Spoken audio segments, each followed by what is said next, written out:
with so many incredible, dedicated African-American leaders. Just saying hello to a lot of my good friends outside. We're joined today by Secretary Ben Carson and Scott Turner of the White House Opportunity Revitalization Council. Thank you very much, Scott. Ben, thank you very much. It's very exciting being here. Before we begin, let me say that my administration is working closely with state and local officials following the terrible flooding in Midland County. Our prayers are with all of the family members affected. And we're working very hard. We have the Army Corps of Engineers already galvanized. They're all there. We have top leadership there.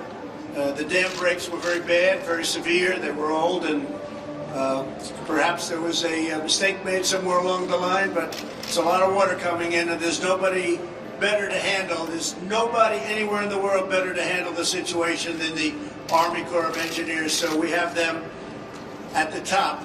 They're here and they're ready to start moving. As our nation battles the invisible enemy of African American communities have been hit very hard, including in Detroit. As you know, it's been a very, very difficult time for certain areas of this country. Detroit happens to be one of them. My administration is working relentlessly to rush supplies and resources to these communities and to protect the health, safety, and economic opportunity of all African Americans and all Americans. We have done a tremendous job in the state of Michigan, not only in terms of bringing autos back and auto productions back, but also in terms of fighting the virus. We're fighting it, and we're fighting it very, very hard. It came from China. We're not happy about it. We just signed a trade deal. The ink wasn't dry, and all of a sudden this floated in. We are not going to take it lightly. The federal government has sent 11 million pieces of personal protective equipment to Michigan and 1,720 hospital beds built right here in Detroit. Incredible job. That was done largely by FEMA, but also the Army Corps of Engineers. We delivered over $2 billion of community health centers, including $6 million for 8 health centers in Detroit. And people from Detroit and friends from the area have said it's incredible the job that we've done. We've made a lot of governors look very good. Working with the private sector, over 400 community testing sites are open nationwide. We're the #1 tester for this virus in the entire world. There's nobody close. We did almost 14 million tests. Number 2 is Germany at 3 million. I think South Korea probably at about almost 3 million. And it goes down the list. We're at 14 million tests, very close to that number. 70% are in socially vulnerable areas with the testing, and with 1,000 more sites opening by the end of May, we'll have a record number of sites. Many of the sites are open in Detroit and all across Michigan. In some cases, as an example, Florida, and I guess I've heard from about 6 governors where they have far more testing than they have people that need the test, so that's something. Nobody's done the job on testing like we have. Nobody's done the job on ventilators like we have. You're going to see that in a little while at the Ford plant, where they're making thousands and thousands of ventilators. And nobody that's needed a ventilator in this entire country has not gotten one. And very importantly, all over the world now, they're calling us for help on ventilators. They're very hard to make, and they're calling for help on ventilators. On Tuesday, we announced $315 million in federal funding for Michigan to increase testing and contact tracing and disease surveillance. So we're going all out. We want to make sure everything's absolutely perfect. A lot of people are looking into other things, like, as an example, vaccines and therapeutics. Therapeutically, we're doing some things that are, I think, going to be released pretty soon that are amazing, and for the cure, ultimately for the cure. And I think the cure, the therapeutics, and the vaccines that are happening right now, I think you're going to be very impressed over the next number of weeks. Today they had an announcement that was a very important announcement, Ben. I think you saw that. I signed legislation providing over $600 billion in massive relief for workers and small businesses, including at least $60 billion for smaller financial institutions, including those that serve minority communities. One of the beautiful things that Scott Turner has done, he's a real leader. He's led so well from his days at the NFL, where he was known as being fast, but maybe even more than speed, being tough. He was a tough guy. And people told me that had to tackle him and had to go against him. They weren't thrilled. I mentioned your name. They weren't happy. But Scott's done an incredible job with opportunity zones. He worked with me and with Senator Tim Scott. I have to tell you, what a great guy from South Carolina.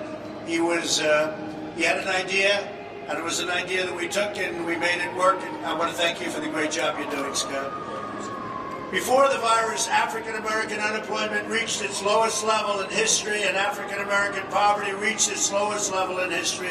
We never had more people from the African-American community working in this country. It was almost, in terms of total, almost 160 million people. And African-Americans set a new record. Out of that 160, African-American unemployment and employment was the best. They were the best numbers that we've ever had. That goes for many others. Also, Asian Americans, you know that. We set records with Asian Americans and Hispanic Americans.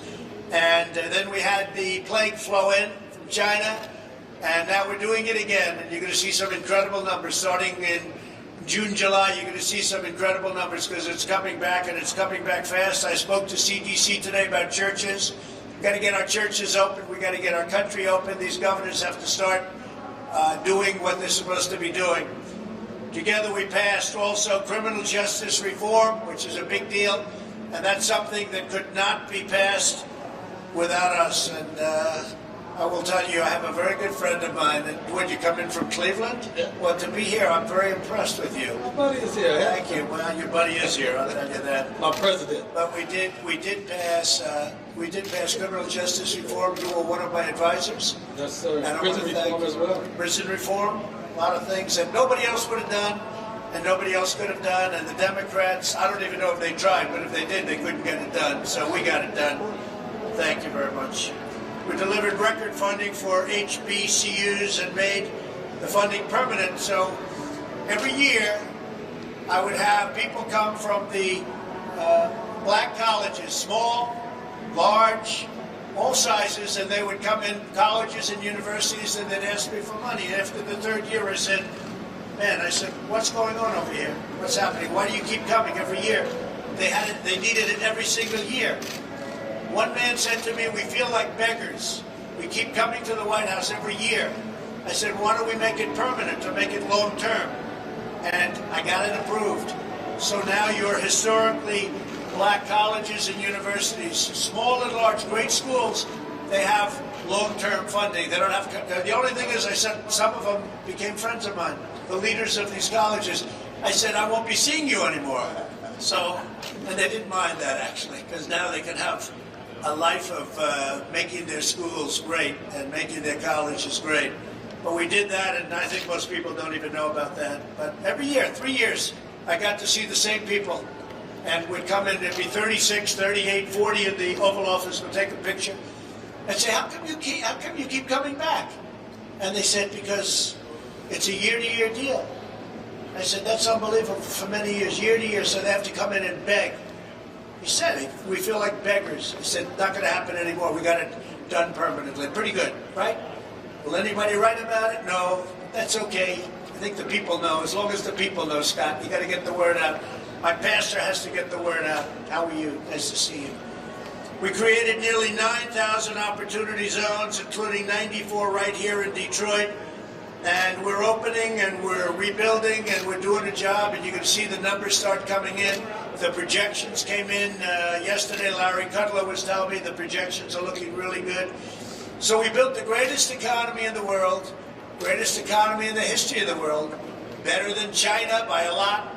China had the worst year they had in 67 years before the virus came in. They were doing, look, I want everybody to do well, but we were doing better than anybody, and it wasn't even close. There wasn't anybody even close to us. And now I'm going to do it again. We had to shut it off. They came in and we did the right thing. We would have lost millions of lives. We did the right thing, but now we're opening up again. And we're going to open our churches again. I think CDC is going to put something out very soon. Spoke to them today. I think they're going to put something out very soon. We've got to open our churches. People want to go in. I saw a scene today where people are trying to break into a church, to go into the church, not to break in and steal something, to break in. They want to be in their church. I said, you better put it out, and they're doing it, and they're going to be issuing something today or tomorrow on churches. We're going to get our churches open. So with that, I'd just like to thank everybody for being here, your friends, your great people, and supporters, but forget the word supporter, I don't care. I want to take care of everybody. And a man who's done an incredible job for me is Ben Carson. Ben, please say a few words. Well, thank you, Mr. President, and thank you all for being here today and for welcoming us here and for your tremendous resilience that we've seen in this area.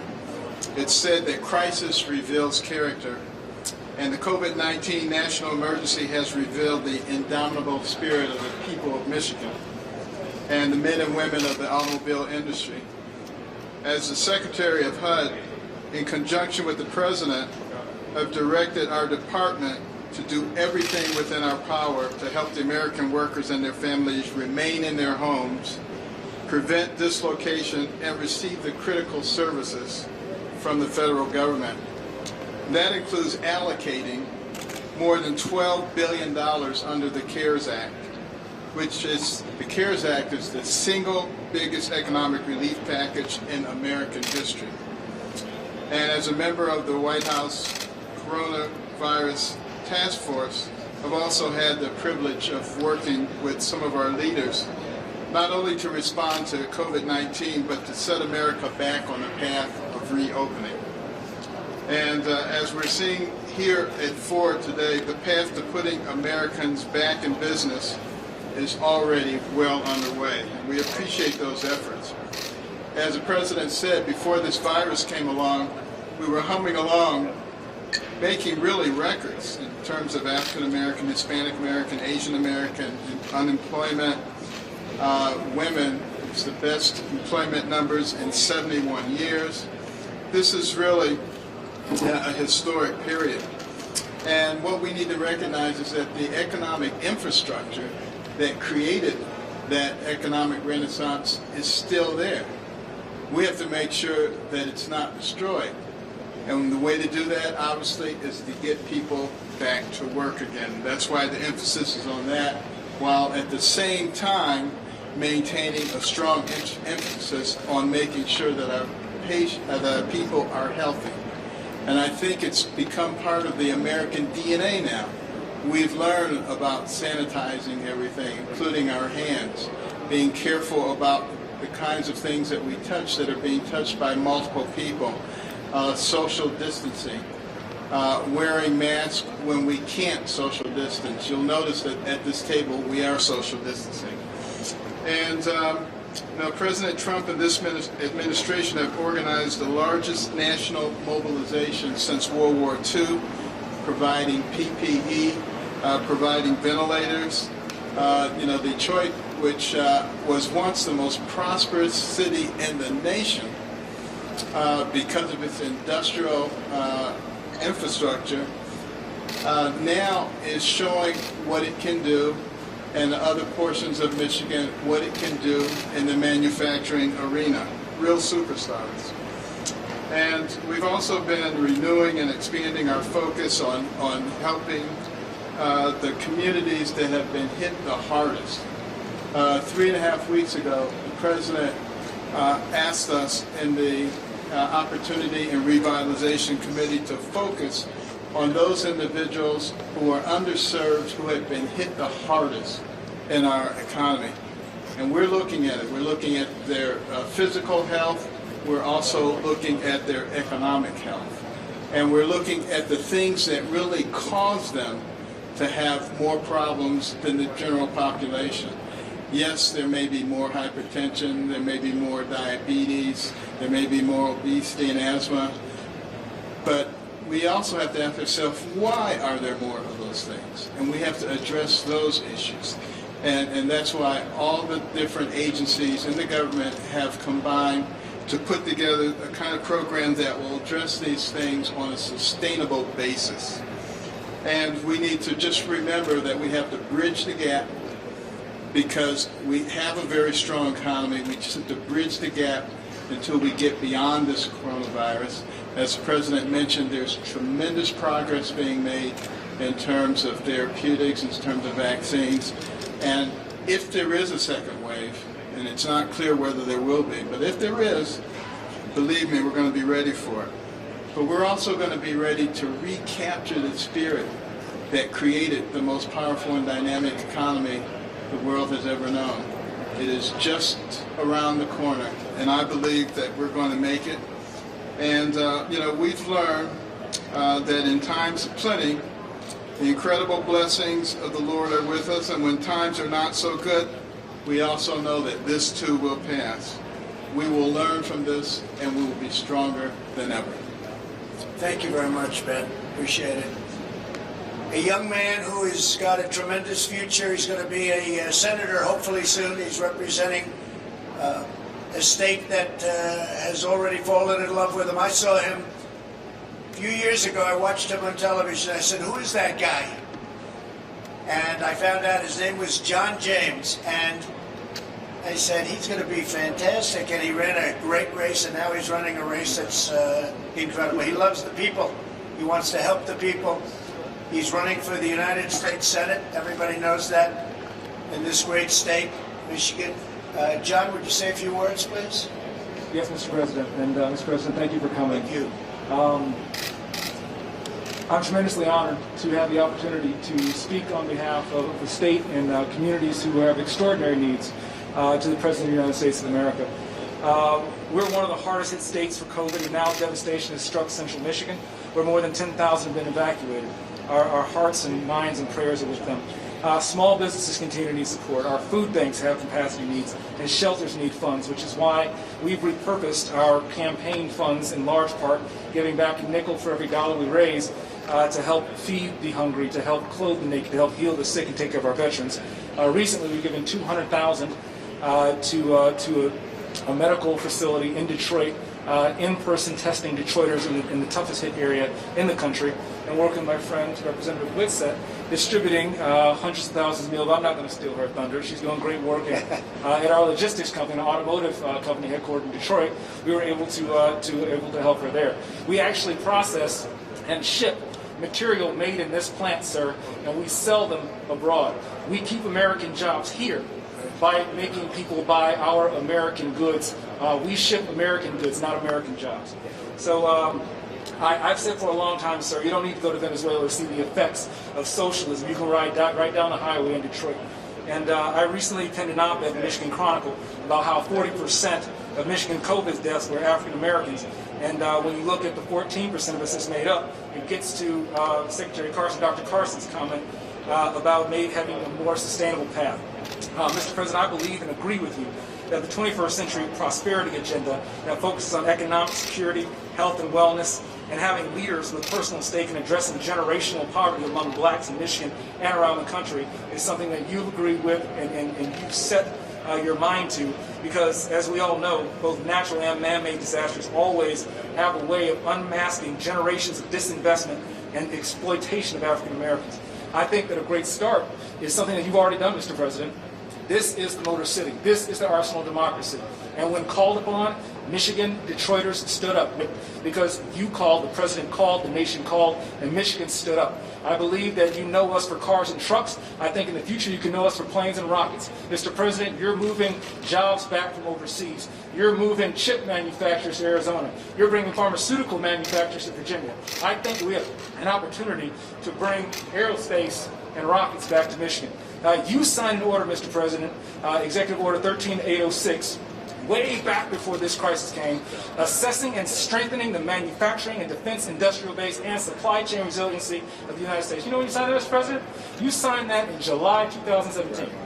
I don't think that you've been president at that time for, 8 months at that point, or 7 months at that point? And you were already thinking about our supply chain and sustainability and repatriation of jobs and our economic strength.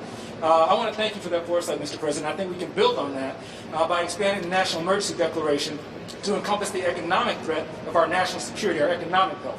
I think that Michigan once again can stand up when called by its president and looking at additional opportunities for F-35 and looking at launch initiatives with Oscoda Wordsworth for space and polar orbit, but also TACOM expansion. Sir, we have the workforce here, but we need data. We need training, and we need jobs. In order to emerge from this with a more sustainable path, that Dr. Carson laid out and like you have been laying out for the better part of the past 4 years. Mr. President, things made here are better, and I trust the people of the state of Michigan and the United States of America. So I'm looking forward to working with you and anybody else who wants to protect American jobs and protect American health. So thank you for being here, Mr. President. Well, thank you, John, and you're doing a fantastic job. I'm getting all sorts of reports, glowing reports, and if you do come to Washington, you have my ear, and your gentleman that you're opposing, I'll tell you, nobody even knows who he is.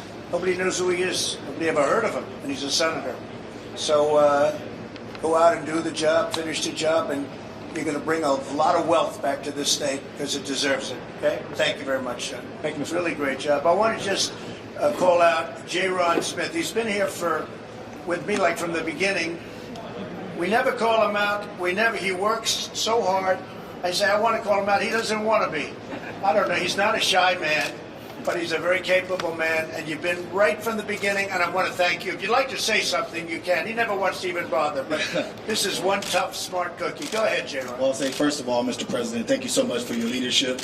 A lot of the challenges that are in the African-American community are historic in nature. Of course, the COVID pandemic has shined a bright light on some of those historic disparities, whether it's access to capital or if it's access to health care or the environments that people grow up in. What we've established through the White House Opportunity Revitalization Council that you set up 2 years ago, set off to take a challenge, to change it. When you ran and wanted to make the country great, it was making the land of opportunity again. Opportunity for all Americans, whether you're African American in Detroit or you're from Appalachia, or a Hispanic American living in San Antonio. Everyone should be get a chance to be a part of the American dream. And since we had that infrastructure in place, the White House Revitalization Council, it made it easy for us to renew that focus and help with the recovery of underserved communities. And through that council, we're developing even more muscle with partners here at this table to help us really change the way we've ever done things for these vulnerable populations. And I believe that through your leadership, we're going to arise out of the ashes of this like a phoenix, stronger than ever. And so thank you so much, and we look forward to continuing to work with you.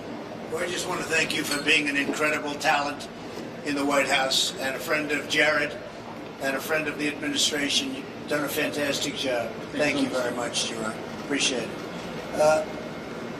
Representative Karen Whitsett, highly respected person, loved in the Detroit area. She only wanted one thing. She wants to take care of people. She doesn't care if they're Republicans, Democrats. She couldn't care less. And I saw her story on television, and it's an incredible story, but she's an incredible woman. And I don't care if she's a Democrat or a Republican. I just think it's very important that we keep her here and healthy, and she will take care of whoever she has to take care of.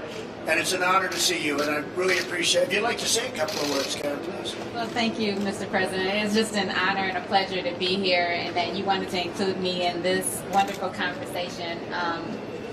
I am truly honored and humbled to be before you right now, to be able to discuss some of the issues that have transpired in my community. I thank Dr. Carson for pointing out some of the most troubling things that we do have going on in the community, but you have started working on these things long before now, and I do, Mr. President, give you a lot of credit for that, and I thank you for it. Thank you.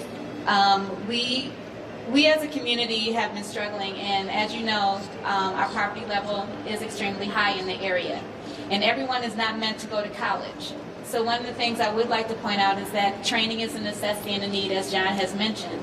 That is something that is imperative for the community. If we have proper training, then we can change our renters into homeowners. We can change the dynamic of my community that I have been in since 1969. And my husband and I, we grew up on the same street. We've been there since, like I said, 1969, and my in-laws still live a few doors down from me. And I know how great our community is. You get along with them still? Yes, I still do. I love my mother-in-law. One of the few.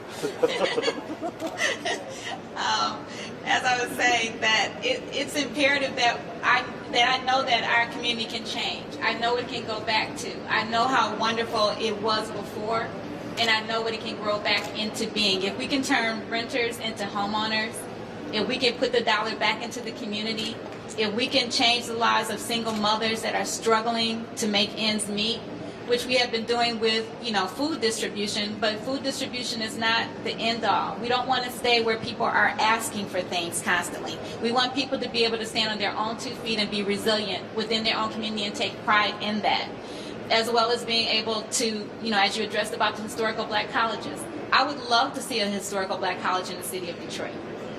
I think that would be amazing, and I think you're just the president to be able to make that happen. It's an interesting idea, actually. I think that you can. They've got a lot of money now.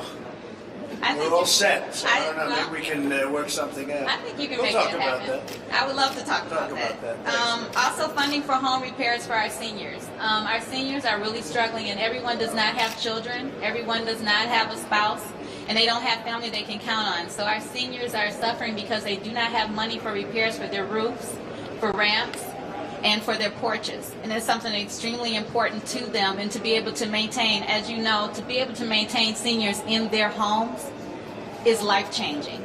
I mean, we have programs that assist, but we don't have programs that directly address this within the community to be able to empower seniors to stay in their homes. And I think we can make a whole world of difference by doing that. And you've considered everything else that I wanted to talk about. No, but I think your idea about historically black colleges, universities coming here, one real good one, Yes. I think it's a great idea. Thank you. With all you said, that really, I remember everything you said word for word, but you know what, that was an idea I hadn't heard of. I don't know if anyone's ever thought of that, but John, you want to start working on that, please? Absolutely. Isn't that a good idea? That's a great idea, and I have Okay, a couple ideas exactly where to put it, Karen. I don't know, that might have been a filler for you. It might have been just a filler, but it wasn't a filler up here. No, it's not. That's It's not a filler. It's not a We're going to have filler. John James work on it. If John works on it, I'll bet you it happens. Oh, I okay? know it'll happen. I mean, John James is the man to make that happen. We've been working really great together, and Good. I'm looking forward to continue Good. working with you and the White House to Good. be able to continue. And Jerron has been awesome to work with. So Say I hello thank to you. you. Say hello to your husband. I will. He's actually in the car. Oh, he's in the car. Can we bring him in, please? Is he all right? I mean, why is he in the car? He can't make it, Scott? You mean he doesn't qualify? Would you do me a favor? Could you have somebody go out and find him, take his car, let him come in? He only saved your life, right? He only saved my She was life. not feeling too well one night, and she said, would you do me a favor, go down to the store and get a particular thing?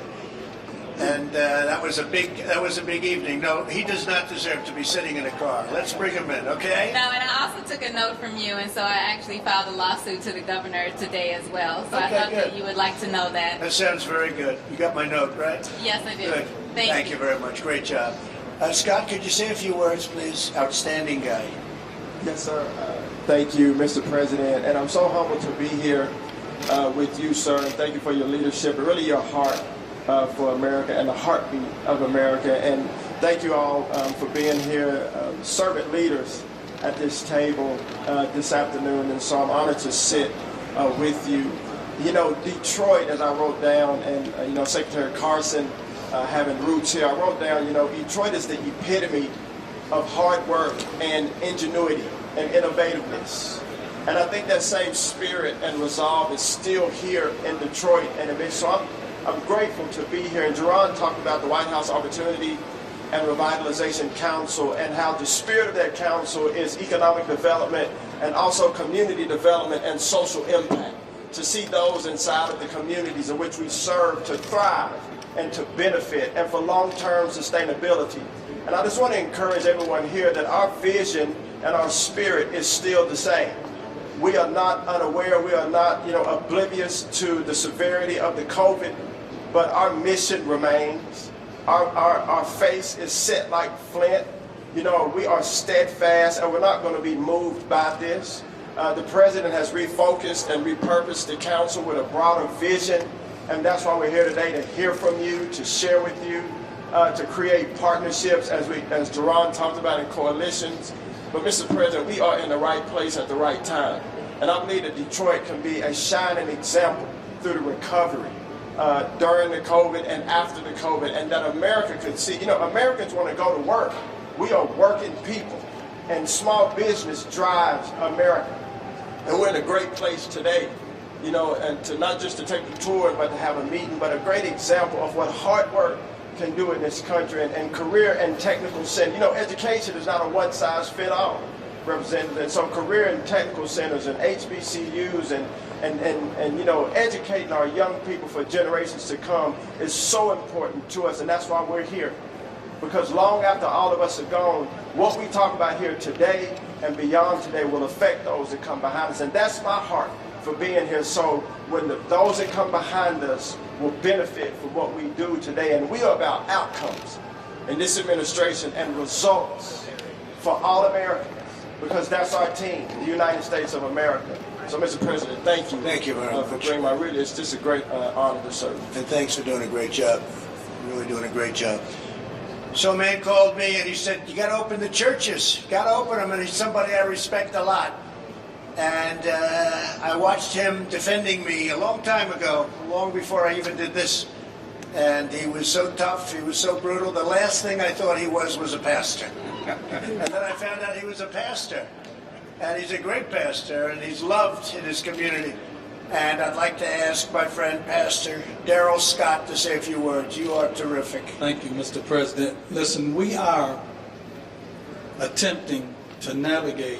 When I say we, I'm speaking of you as our leader in this administration. We're attempting to navigate our way through uncharted waters right now. We are going through a crisis that it's unprecedented in modern history.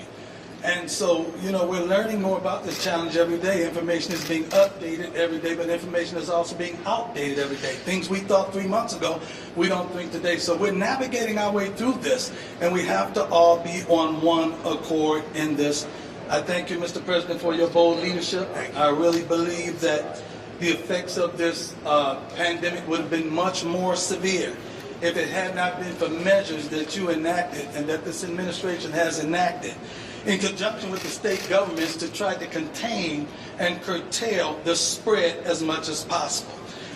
This president has pledged to give assistance to underserved communities that are impacted by this COVID-19 virus. He has pledged to give us assistance in those areas, which will actually coincide with the president's already existing initiatives in the urban communities throughout this country. This assistance that he provides regarding this COVID-19 virus will be another layer. It will add another layer to the president's already existing urban revitalization efforts. This president is providing PPP loans that are focused in and on minority and urban and underserved and disadvantaged and distressed communities. You've already stated how you're providing unprecedented funding for HBCUs. He's provided billions for entities that are staples in the black community, child care centers, and so they can remain open during this time. You're also providing underserved communities with testing and health care resources so that no one is reached or no one is denied access to vital equipment and vital testing. You've committed to discovering and addressing the reasons why some communities, particularly the black community, seems to be affected more so than others. And you're making sure that the federal government is also going to cover health costs for those that are uninsured or underinsured. We thank you for this. Our country has been placed on pause, but pause is not stopped. We've been on pause, but we're about to press go and get back going again. I said it before unashamedly, and I'll say it again. This president has been, I've lived under 12 presidential administrations. I was born during Eisenhower's administration. This president has been the most pro-black president in my lifetime. But when I say pro, I'm saying it pro in the sense of being proactive. He's been proactive rather than reactive to issues concerning minority, underserved, and disadvantaged communities than any other president in my lifetime. I really believe history is going to be kinder to you, Mr. President, than fake news media is today. Can't be any worse. Thank you. And you know, you tried to initiate action to restrict travel from other countries. And, you know, we're seeing that you were a visionary in that area. And I know you're doing your very best. I know you have the heart of this country in your heart. And I know you're doing your very best to preserve this great union. As far as I'm concerned, myself, my business partner, Kareem Lanier, and the company that we have raised $1 billion in liquidity to help provide PPP loans to businesses that are in need of in conjunction with the CARES Act. And I thank you that you've directed the White House Opportunity and Revitalization Council. You couldn't think of anyone more capable than Dr. Carson and Scott Turner here to engage with and focus on our communities that have been impacted by this. And they have been interacting with a number of coalitions. They're doing a great job. So we thank you, and Mr. President, we have your back. Thank you, Darrell. Because we know you have our back as well. I do. So God bless you. Thank you very much, Darrell.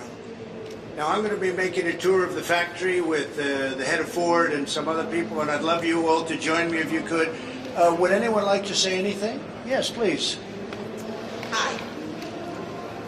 I'm Dr. Audrey Gregory.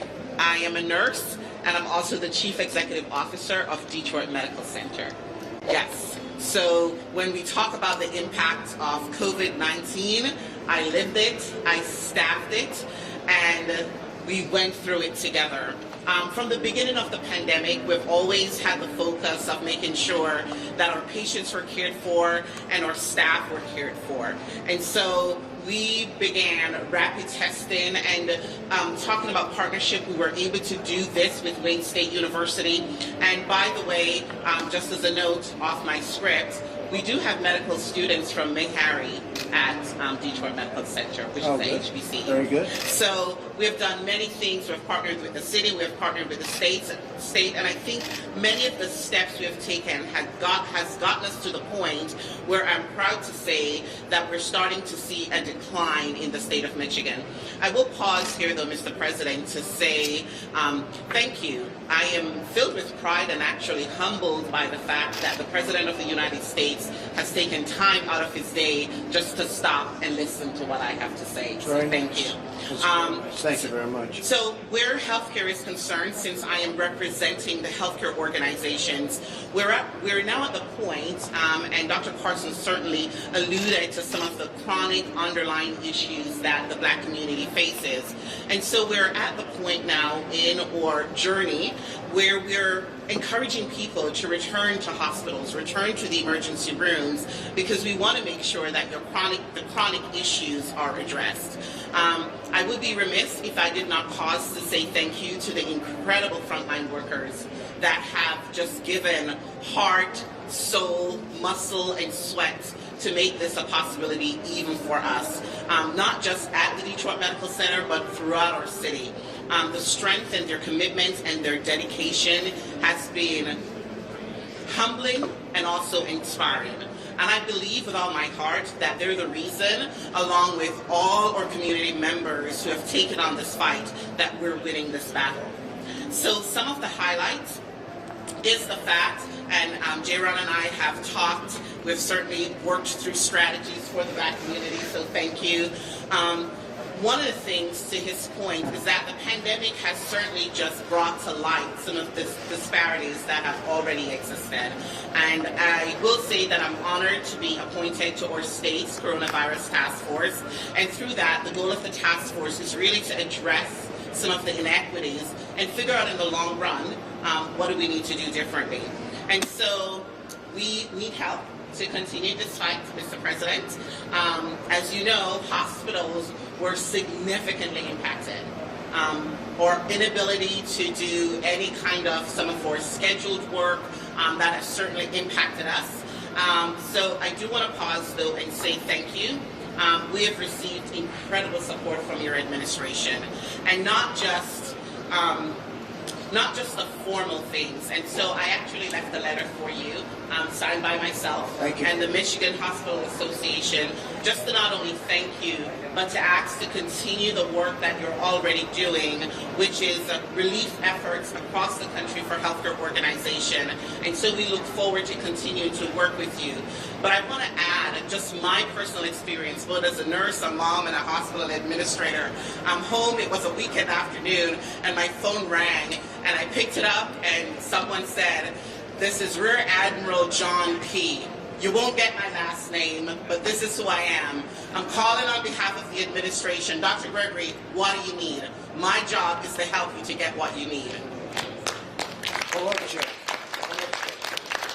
Once I recovered, I knew it wasn't a spam call. It was a great relationship, not just for me, but for the hospitals in Detroit. And I think the moment that wowed me, because I'm so big on follow through, is that a few days later, the Rear Admiral called me and said, Dr. Gregory, did you get what you need? And so there is my script, and then there is my personal story of engagement and what it takes to get us there. So the hospital community, on their behalf, I want to thank the state and the federal government for swift financial support. The federal government, all that you have distributed so far, we thank you. This has helped our hospitals to remotely stay somewhat liquid, but there's a lot more work to do. And I want to thank Ford, who has worked with us. Some of our PPE have been from Ford. And then thank you for signing legislation to support healthcare facilities. Now, the ongoing support for Detroit is vital, and Michigan hospitals need help to continue to ensure financial viability. But I just wanted to pause to say thank you for being with us in this fight. Thank you very much. Very nice. I appreciate that very much. Alfonso, if you could. And I guess we're going to be a little bit late. We have the head of Ford waiting for us right now. We're going to walk through the plan, so we'll go perhaps quickly. And I think we have Robin going to speak too, right? So why don't we go quickly, and we'll take a couple of questions from the fake news, and then we'll go and tour the plant. Yes, Mr. President. Thank you. I'd like to say it's an honor to be here. It's an honor to be invited out. As a developer working with several communities in the state of Michigan, I believe that the Opportunity Zone has been a great opportunity. Jerron, his staff, his team has done a great job. We appreciate you having the foresight to put them on the ground here. Thank you, yeah. In fact, they're doing such a great job. I received calls asking for Mr. Smith's address. They think they're going to go to his office and talk to him because he's ready. He's the big power. Yeah, he's doing a great job. So, as a developer, talking with several mayors that welcome you in Wayne County, they said you're more than welcome to come to the cities whenever you want, or the Vice President. I would just like to say thank you, and the Opportunity Zone and what it brings to the communities is very good. And we have some projects that's actually shovel ready now that the pandemic is slowing, and it's allowing us to get back to our daily routine. And we're looking forward to getting the shovels on the ground. Thank you very much. Thanks, Alfonso. I appreciate it. I heard you're doing really well, too. That's great. Robin? Hello. Hi, Mr. President. How are you? Such an honor to meet you. Thank you. It's my honor. Thank you so much. I want to first tell you thank you so much. I am a COVID-19 survivor, and I got diagnosed probably about a month and a half ago as positive. And just sitting at home and, watching TV and heard you talk about hydrochloroquine and talked to my doctor. We took it, and within 5 days, I'm here to say I'm good to go. So A lot of people have said that. yes, and so I want to first. I thank go you. off it tomorrow, I think.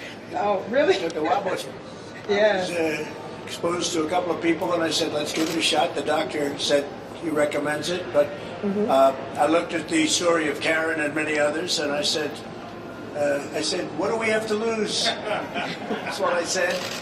Anyway, so you had a good experience. I had an excellent experience. A lot of people do. Yeah, I had. It was, I hadn't. I'm a bronchitis. Used to have bronchitis as a child, and so to have that breathing interaction going on again from, I'm telling my age, from about 30 or 40 years later, it's just like, whoa, what's going on here? So to be able to get that particular prescription and be able to take it and to be able to breathe again and within hours was just amazing. So, and I'll be honest with you. If you had the bronchitis problem, you're a prime target of this invisible enemy. Right. Yeah. I thought I grew out of it. You know how they say you grow out of things, and so I haven't had an actual episode since I was 13 years old. Right. So to have one when I'm now 50, which I might as well tell it now, is just like, okay, wow, where'd this come from? So right. It was quite a little scary thing, but I must admit, it was like I said, within hours. How bad did it get? I had to really calm myself down and kind of go through it. But the disease itself, was it a rough bout? Or yes, it was made I much was easier? night sweats, the whole 9 yard, fever, coughing, little weird cough. The cough wasn't the same as a normal cough. It's kind of like a weird type of cough. But yeah, I went through the whole gamut of it. But thank God I was able to stay at home and I did recover. Right. and you hear a lot of different stories, especially with Karen. I've met Karen a couple of times. I know Alfonso from doing, the opportunity zones, development, things like that in real estate. But that was something that was a little bit scary. So I do actually, just from watching you on TV and hearing you talk about it, I was able to call my doctor and say, listen, hey, let's try this because, this must be what's going on. And then I need to get tested on top of that. So at that time, we had to have prescriptions to get tested. And so he wrote the script, we got it done, and I was positive, and we got the hydrochloroquine, actually we called a cocktail with the azithromycin and the zinc. And like I said, I took it at 8:30, 9 o'clock, 9:30 that morning, 9:30 in the morning. By 4 or 5 o'clock, I was breathing good. So there are many people with that experience, they just don't want to write about it. It's too bad. So I first want to thank you. Many people. Thank you for that information, because information is key. And when you're in real estate, you realize the more information that you know, the more things you can get done. And I am very thankful for that. And like I said, we're working in our opportunity zones. We thank you for that in Detroit. Our property values and everything in Detroit is moving up. We have a lot of heavy players that are doing a lot of things in those zones to bring those property values back up for our residents. And that's amazing. So I thank you a lot for that. Thank you. It's a great story. Thank you very much. Appreciate it. Do you have any questions real fast, folks? And any questions for anybody in the room? John?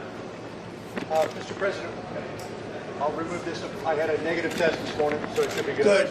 We've heard from a number of people over the last few weeks, Mr. President, as the numbers have started to go down, the number of deaths have started to go down, hospital capacity has increased. You say that the goal of mitigation was to ensure that the hospitals did not become overwhelmed. We appear, for the most part, to be at that point. So why not just reopen the country on a more rapid basis than we are now? What are your thoughts? Well, we want them to reopen, John. The numbers are going down very substantially without question. I mean, very powerfully going down. You look at Florida, you look at Georgia, you look at many other states, the numbers are going down, and they've been open or very substantially open and pretty much completely open in some cases, and we want them to reopen. I mean, literally, I just got off the phone with CDC and I talked about churches. I said, I want the churches to open, and the people want the churches to open, and I think you'll have something come down very soon from CDC.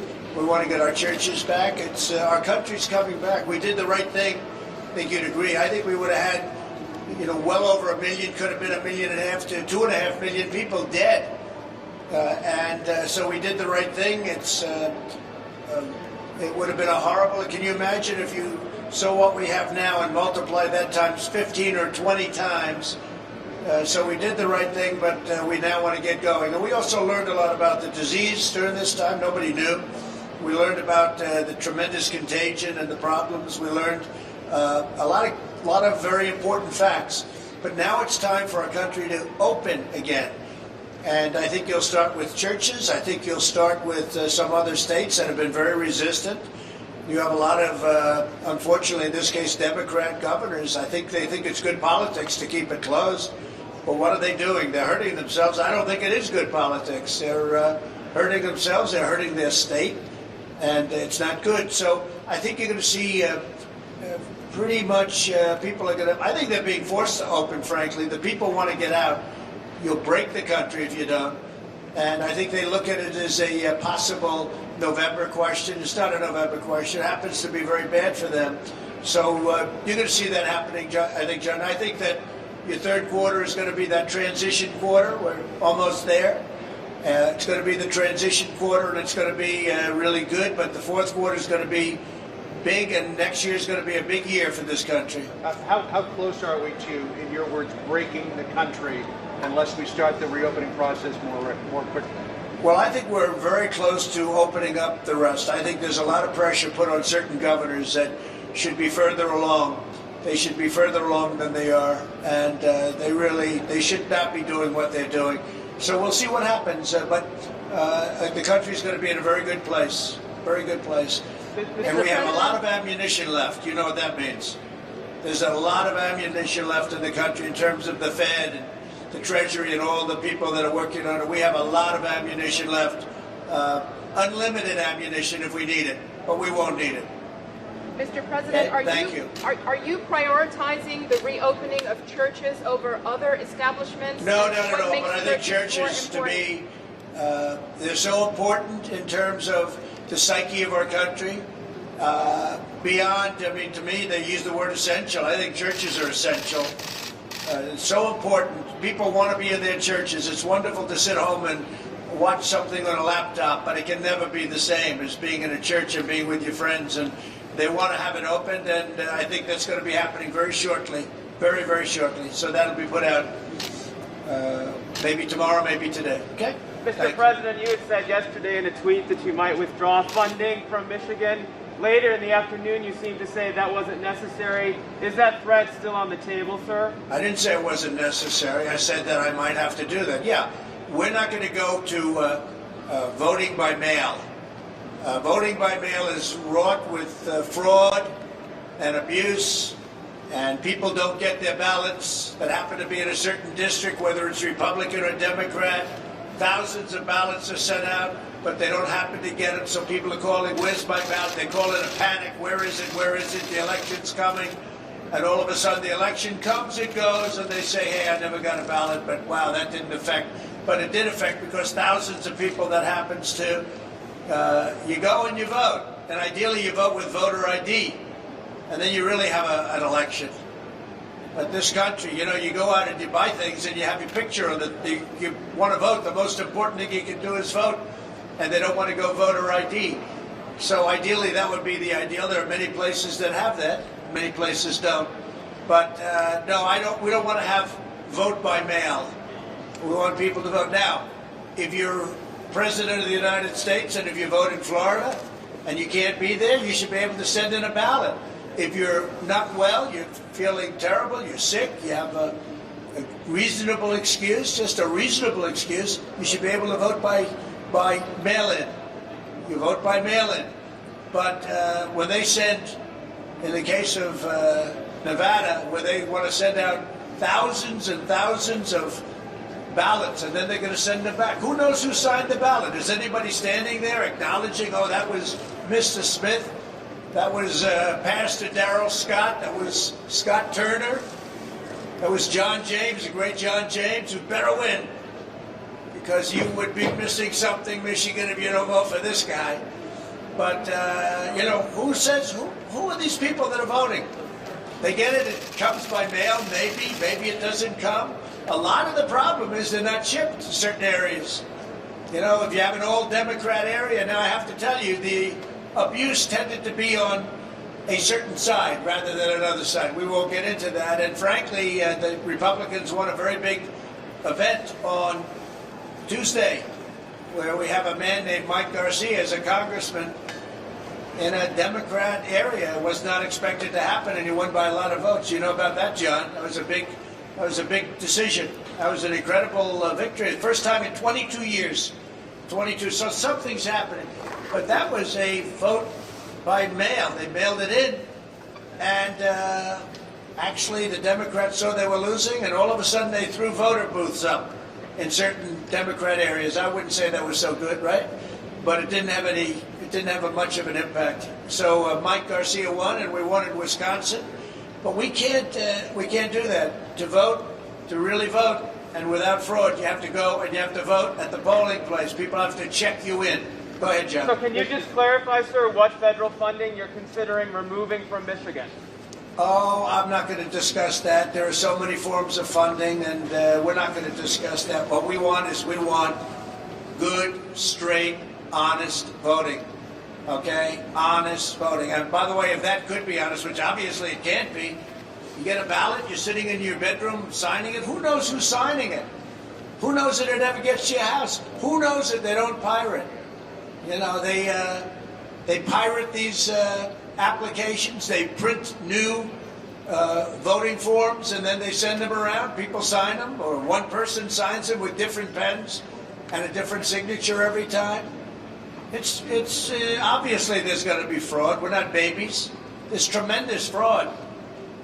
You have all of the harvesting. You have all of the things. They walk in at the end of a race. We had a lot of them in California. They walk in, Ben, at the end of a race, and they dump thousands. You think the race is over, you think somebody won, and then all of a sudden, out of blue, come thousands of votes at the very end. Oh, what happened? Harvesting. Wonderful thing, harvesting. They just happened to find thousands of ballots just at the end. So somebody that thought he or she was going to win the race all of a sudden gets clipped. We can't have that. John, go ahead. Mr. President, in the midst of this coronavirus crisis, the Chinese government is considering a new national security law that would give it the authority to clamp down to a greater degree on Hong Kong. Do you have a message for the Chinese government about changing the relationship with Hong Kong? Well, we'll have to see what happens. I haven't seen it yet. I've gotten a little briefing, but I'll have a statement to make at the appropriate time. Okay? Hong Kong's been through a lot. Mr. President, we've seen this historic flooding. We've seen this historic flooding here in Michigan, and we have seen forecasts that we could see a really severe hurricane season. Is FEMA and the federal government prepared to meet the needs of some of these potential disasters? You're saying FEMA and the federal government? Yeah, they're here right now. FEMA's here right now. They did a fantastic job on the coronavirus, a fantastic job in Michigan. They did a fantastic job everywhere, frankly. You know, you have ventilators, you're going to see them now, because this is one of the plants where we make thousands of ventilators. But FEMA was involved, and we also have you know that the Army Corps of Engineers at the highest level is right now in Michigan working on the fact that you had some dams breaking that shouldn't have broken, and they were probably maybe not maintained properly. Something happened to them. Could have been human error from what I understand, but it was certainly a physical error too. They were old. But you have the best in the world to fix them and to get that water stopped. And we have FEMA here, and we have the Army Corps of Engineers here. They'll be able to take care of it. Let's go take a tour, and you're all invited to join me if you want. And we'll take a look at a great assembly line making ventilators. Thank you. Thank you.